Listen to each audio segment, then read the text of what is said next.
بسم اللہ الرحمن الرحیم۔ معزز خواتین حضرات، السلام علیکم ورحمۃ اللہ وبرکاتہ۔ کیا ولیمہ ایک دن سے زائد ہو سکتا ہے؟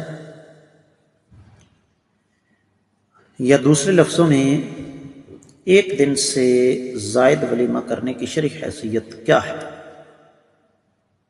یہ ہے ہمارے آج کے حدیث کے سبق کا موضوع۔ مشکات المصابیح کتاب النکاح باب ہے ولیمے کا 3237ویں حدیث کتاب میں، جبکہ 15ویں ہے باب میں۔ الفاظ آپ کی خدمت میں پیش کر رہا ہوں عربی میں۔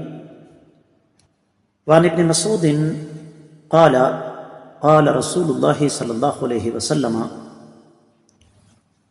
طعام اول یوم حق وطعام یوم الثانی سنت وطعام یوم الثالث سمعۃ ومن سمع سمع اللہ بہ، رواہ الترمذی۔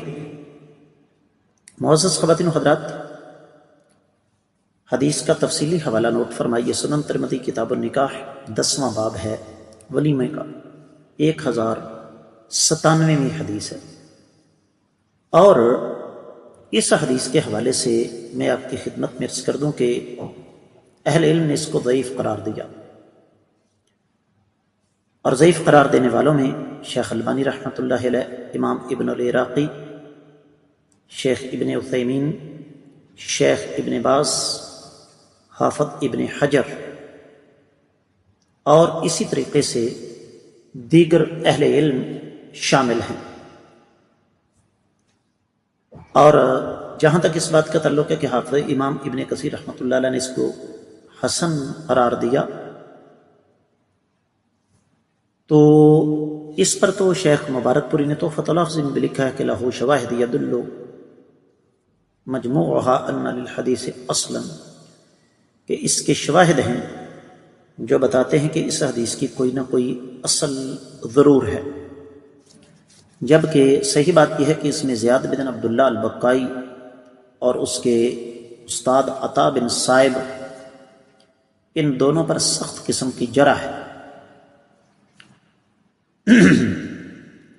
اور یہی وجہ ہے کہ امام ابن القطان نے الوہم والایہام میں ان دونوں کا خاص طور پر ذکر کیا اور فرمایا کہ یہ حدیث صحیح نہیں ہے۔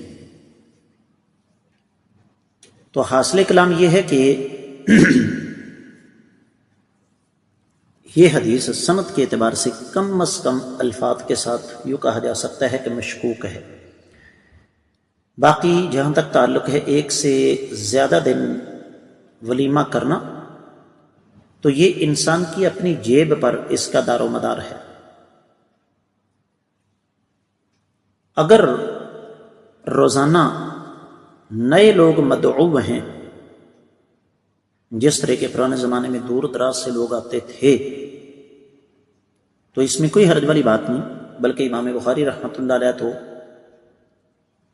7 دن بھی ولیمہ کرنے کے قائل ہیں، لیکن ریاکاری نمود و نمائش نہ ہو، جو پیچھے شرطیں گزری ہیں اگر وہ پائی جائیں تو ولیمہ ایک دن سے زیادہ ہو سکتا ہے۔ میں امید کرتا ہوں کہ آپ کو اس کی اچھی طرح سمجھ آ گئی ہوگی۔ اجازت چاہوں گا۔ السلام علیکم ورحمۃ اللہ وبرکاتہ۔